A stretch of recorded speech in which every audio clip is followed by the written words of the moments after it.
ny mofinaina isan'andro atolotry ny mpitandrina rakotina valina maoly.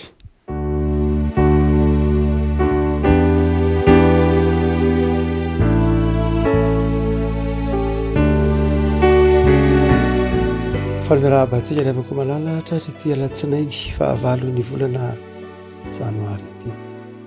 Ny apokalipsy toko iraika amby roapolo, apokalipsy toko iraika amby roapolo andininy fahasivy ka hatramin'ny fahaefatra ambin'ny folo no mofinaina riavako. Apokalipsy toko iraika amby roapolo andininy fahasivy ka hatramin'ny fahaefatra ambin'ny folo. Vakitsika amin'ny anaran'i Jesosy. Ary tonga ny anankiray tamin'ny anjely fito izay nanana lovia fito dia ireo nitondra ny loza fito farany ka nanao tamiko hoe avy ety dia asehoko anao ny ampakarina vadiny zanak'ondry. Ary nitondra ahy tamin'ny fanahy ho any an-tendrombohitra sady lehibe no avy izy ka naneho ahy ny tanàna masina dia Jerosalema midina avy tamin'Andriamanitra any an-danitra sady manana ny voninahitr'Andriamanitra izy. Ny famirapiratany dia tahaka ny vatosoa indrindra, dia tahaka ny vato jaspi mangano anto toy ny vato kristaly, ary manana manda lehibe sady avo sy vavahady 12 izy, ary ao amin'ny vavahady dia misy anjely 12, ary misy anarana voasoratra eo dia ny anaran'ny firenena 12 amin'ny zanak'Israely. Eo atsinanana vavahady 3, eo avaratra vavahady 3, eo antsimo vavahady 3, eo andrefana vavahady 3. Ary ny manda ny tanàna dia nisy fandrenana 12, ary misy anarana 12 koa eo, dia ny an'ny apôstôly 12 ny zanak'ondry. Ray masino, malamasinana ny fahamarinana ny teninao ny fahamarinana. Amen. Ny efatra indimy riavana no efa niresahantsika ny mikasika ny bokin'ny apokalipsy amin'ity volana janoary ity dia intelo no akana mofinaina ny bokin'ny apokalipsy. Amin'ity toko iraika amby roapolo ty ary dia mikasika ny tanàna ny Jerosalema vaovao no ampitain'ny apokalipsy toko iraika amby roapolo. Fahitana moa ny bokin'ny apokalipsy, fahitana ny amin'ny hoavy, saingy hoavy iainana ao anatin'ny fanantenana. Ilay Jerosalema vaovao izay hitan'ny Jaona nidina avy any an-danitra dia tsy afa-tsy akory fa ny fiangonana ihany koa io, azo iainana amin'ny ankehitriny zany raha tsy efa iainanao. Ary dia omentsika sary ary ilay Jerosalema vaovao, miainga avy amin'izany fahitany Jaona zany. Raha miteny Jaona manao hitako ilay Jerosalema vaovao nidina avy any an-danitra, dia misary inona zany, misary an'izy zany. Dia azo lazaina hoe amin'izao taona vaovao zao dia andeha atao hoe ny fiainantsika, andeha atao hoe ny tokadranontsika, andeha atao ny fiangonana misy antsika. Zay no tandindo n'ilay Jerosalema vaovao. Ilay Jerosalema vaovao izay ho avy dia manana tandindo, dia isika fiangonana, ny fiainantsika fiangonana, ny fiainako za mpanompon'Andriamanitra, ny tokantranoko za mpanompon'Andriamanitra. Zay dia tandindo n'ilay Jerosalema vaovao. Ary ohatra ka tandindo ilay Jerosalema vaovao tokoa, ny fiainako, ny fiainanao, ny fiainan'ny fiangonana, ny fiainan'ny mpino, dia andehantsika akalafon-javatra vitsivitsy, 2 na 3. Hitarafana ny hoe manahoana moa zany no ampanantenain'Andriamanitra mamakivaky ity taona ity. Inona ny tokony iainako raha za tandindo n'ilay Jerosalema vaovao avy any an-danitra mamakivaky ity taona vaovao ity. Fiainana manahoana no ampanantenain'Andriamanitra amiko, ary fiainana manao koa aza no tokony iainako. Dia andehantsika hijanona amina ataontsika hoe zavatra tsy teny heverintsika ho mavesatra saingy mavesatra, dia mikasika ny isa fotsiny ihany. Mikasika ny isana ny taremarika amin'ny andininy fahasivy ka hatramin'ny fahaefatra ambin'ny folo no akatsika fampianarana. Misy taremarika izay miverina amin'ny andininy sivy fotsiny, andininy fahasivy ka hatramin'ny fahaefatra ambin'ny folo dia misy taremarika vitsivitsy reto izay manamarika azy. Voalohany dia ny isa 7, miverina imbetsaka izy ao, nanana lovia 7, misy ny loza 7, dia miverina matetika ny teny hoe 7 eo. Fa ny isa faharoa izay miverina ihany koa amin'ny andininy io dia ny isa 12, ny isa 12, vavahady 12, anaran'ny apôstôly 12, ny fokony zanak'Israely 12, verina intelo koa ny 12 inefatra rakeliny traminy andininy vitsivitsy ihany a.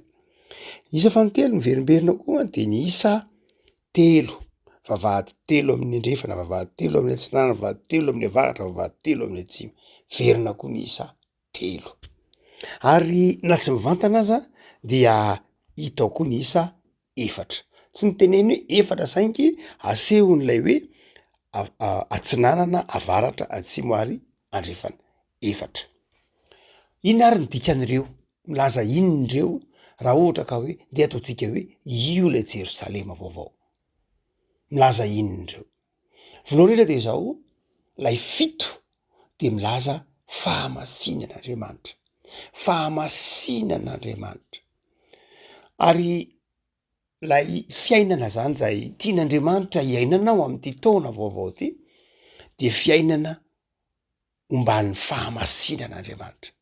Raha ohatra ka aminavinana hoe inona moa zany tompo no andrasanao amiko amin'ity taona 2024 ty, de izao no andrasany aminao fiainana feno fahamasinana.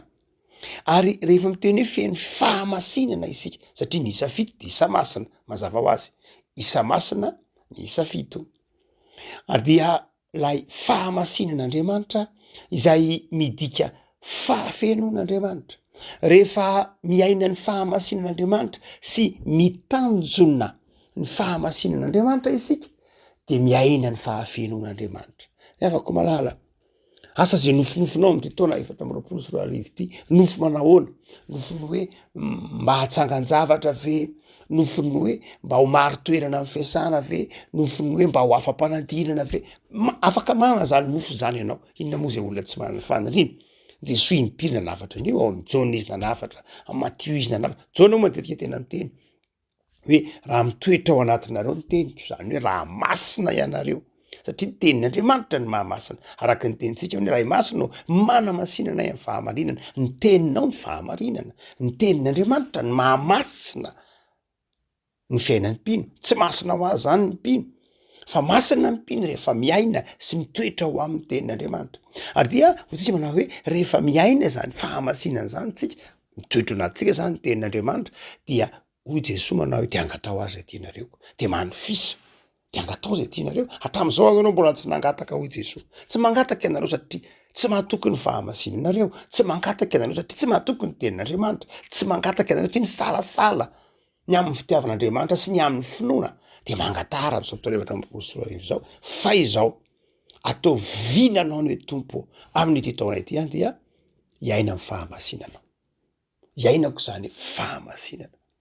Samy hafa, raha mitoetra hoe fahamasinana dia samy hafa am'lay ataontsika hoe fahasoavana. Fahamasinana dia digany efa lavidavitra kokoa no amarinina ianao zany tamin'ny finoana. Navela heloka, tsara, marina ao anatrehan'Andriamanitra. Fa ny fahamasinana kosa dia tena fiezahanao. Ny fahamelan-keloka, ny fahasoavana de niraisinao mahamaim-poana.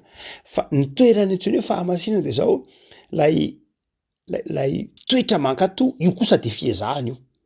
Ohatra hoe miezaka miangona, miezaka mamaky baiboly, miezaka ndraindray misy manao re fifadikana reny. Reny de ao anatiny atao hoe fizolona ho amin'ny fahamasinana. Tsy reny akory mahavovonjy, fa marika hita maso itezaitsika ny tenantsika mizotra ho amin'ny fahamasinana. Ary reny tsy azo atao lalana ho amin'ny famonjena. Ohatra zany ka misy itsika dia manao fifadikanana mba ho vovonjy, na manao fifadikanana mba tsy azo atao lalàna zany. Fa ny famonjena de maimaimpona, fahasoavana, finoana no andraisana azy. Fa izao kosa ho an'ireo zay efa mpino, ho an'ireo zay efa nandray an'i Jesoa, ho antsika fiangonana dia miaina amin'ny fahamasinana isika, de ao anatiny dingany lalan'ny fahamasinana io no isiny reny fandaminana ataontsika hoe fifadikanana, fanaovana adidy, reny tsy azonao takiana amina sasavao amin'ny finoana. Fa ny olona efa masaka, efa afaka amin'ny abidi-pampianarana no miroso amin'ny digan'ny fahamasinana. Satria mafy be ny digan'ny fahamasinana, tsy mora akory. Jereo tsara ny Jesoa niaraka tamin'ny mpianatra 12 fa ny 3 lahy ihany nentiny nanatrika ny fiovantarety ao tendrombohitra, ny 3 lahy ihany nentiny niatrika ny vavaka atao Getsemane. Satria ny lalan'ny fahamasinana dia tsy hoe manavaka akory fa misy faharetana, misy fikirizana, fandava-tena. vaovao ny taona dia ny hevitro isa fito de zao hoe masina ianao, natokan'Andriamanitra ianao, nofidin'Andriamanitra io tokantranonao io, no amasinin'Andriamanitra io tokantranonao io, no amasinin'Andriamanitra io tenanao io, de mizoro am'ty taona 424 ty amy fahamasinana.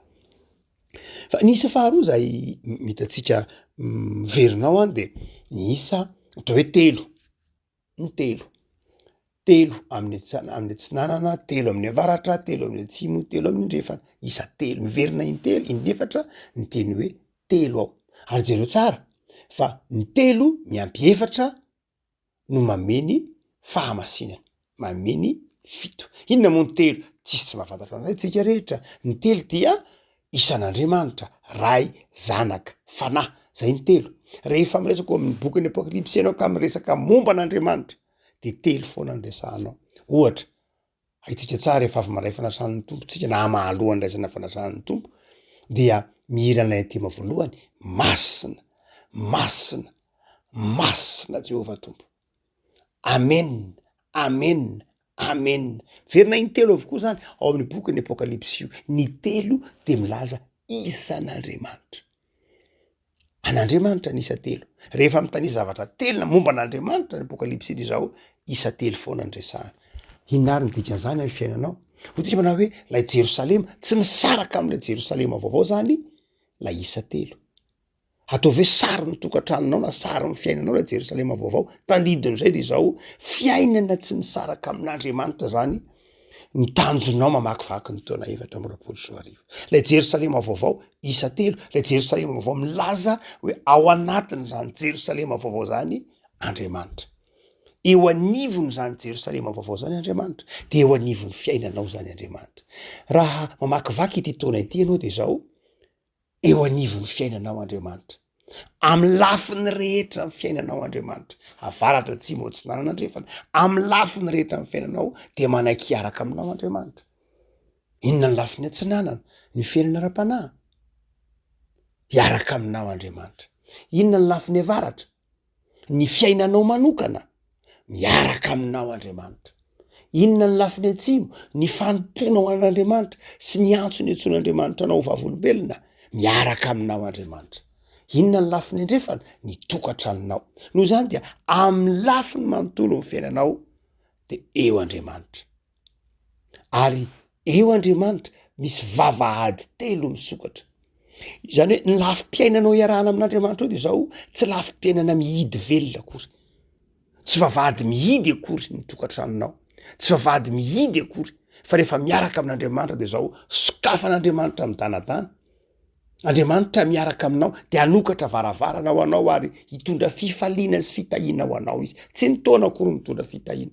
Fa Andriamanitra mitoetra sy miasa ao anatin'io taona io manaiky hiaraka aminao no mitondra fifaliana ho anao. Tiavako malala. Zay ny isa telo. Zay le isa telo n'ilay Jerosalema vaovao ary isa telo kosa midika amin'ny fiainanao hoe hiaraka aminao ange io Andriamanitra io. De inona mampatahotra anao azy? Lay Andriamanitra mpandresy, lay Andriamanitra nanao zao rehetra zao, efa nanaiky hiaraka aminao amin'ny lafiny rehetra amin'ny fiainanao. Tsy vavahady telo ihany amin'ny avaratra ihany ka te ny ara-panahy ihany moa zany ny tena iarahako aminao Andriamanitra. Manao hoe ny fijoroko vavolombelona ihany fa ny fiainanao manokana de zao manaiky hiaraka aminao Andriamanitra. De matoky azy mamakivaky ity taona ity e. Miaina amin'ny fahamasinana ianao zay voalohany fa matoky fa tsy hanary ianao Andriamanitra. Fa ny isa fahatelo zay miverimberinao dia ny isa efatra hotsika teo. Tsy mivantana n'lay isa efatra fa lay hoe avaratra atsimo atsinanana andrefana teo milaza lay lafim-piainan'lay Jerosalema. Efajoro lay Jerosalema. Efajoro ary efamira. Zany hoe mitovy daholo ny lafiny rehetra. Azany tokony ho toe-po amin'ny fiainana kristianina.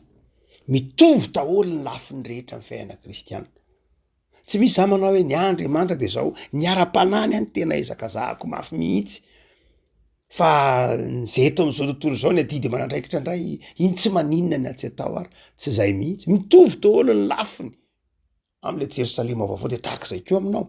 Ome toerana ny lafiny rehetra eo amin'ny fiainanao mitovy. Lafiny ara-panahy zava-dehibe io. Tahaka ny fikelezana ho ara-panahy koa no hikelezanao ny any am-piasana amin'ny toeram-piasana. Aza atao hoe any am-piasana de toeram-pitadiavam-bola fotsiny, tsy ry havako malala. Toerana izay hanovozana fifaliana ny any am-piasana toerana anomponan'Andriamanitra koa de aza mieritreritra koa any am-piasana ihany andray de vola foan'Andriamanitra ny angatahako aminao de vola fa rehefa menao vola de sambatra ny lafiny telo zany de tsy asianao raha mihitsy hoe ny ara-panahy ny fianakaviana ny tanindrazana de tsy asianao heviny mihitsy ty ry havako Andriamanitra de izao mampitovy tian'Andriamanitra ianao fa Andriamanitra rehefa mita de ny lafiny efatra amin'ny fiainanao mahay anao anao manontolo tahian'Andriamanitra avokoa ohatsika manao hoe inona le isa efatra ny efatra moa rehefa ao am'bokin'ny apokalipsy de manambara izao tontolo zao vazatany efatra zay ho hitantsika faritsy masanana andrefana io ny rivotra efatra ny vazatany sy ny sisa rehetra manambara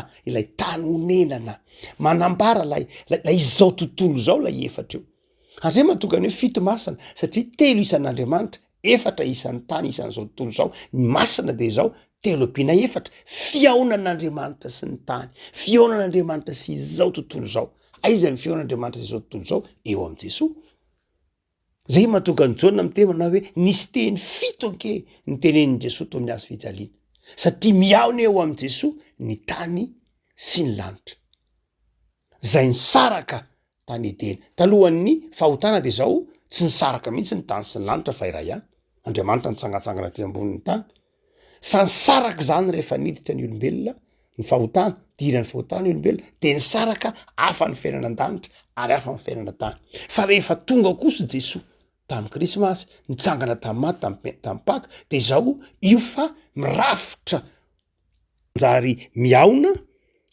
miaona ao amin'i Jesosy ny lanitra sy ny tany manjary miaona ao amin'i Jesosy ny lanitra sy ny tany ao amin'i Jesosy zany ny fiaonana ny fifanenan'ny lanitra sy ny tany afaka malala zay mahamasina ny isa fito de tsika manao hoe inona anao mpanantenan'Andriamanitra anao raha misy isa efatra io de zao mampatsiaro ny tenin'ny salamo manao hoe manodidina eo ivoko ianao hodidinin'Andriamanitra any am'izay toerana mety ho tsy hita masonao akory ara de ao am'izany Andriamanitra zay le isa efatra tsy ny hita masonao ihany no hitahian'Andriamanitra anao fa ny tsy hita masonao koa tsy fantatra ao any ambadika any Andriamanitra mbola miasa miaro anao fa nisa farany zay ampahirezana anao de nisa 12 mazava ho azy nisa fito tsika teo telo sy efatra fa nisa 12 telo ampitomboana efatra ny efatra izao tontolo zao ny telo Andriamanitra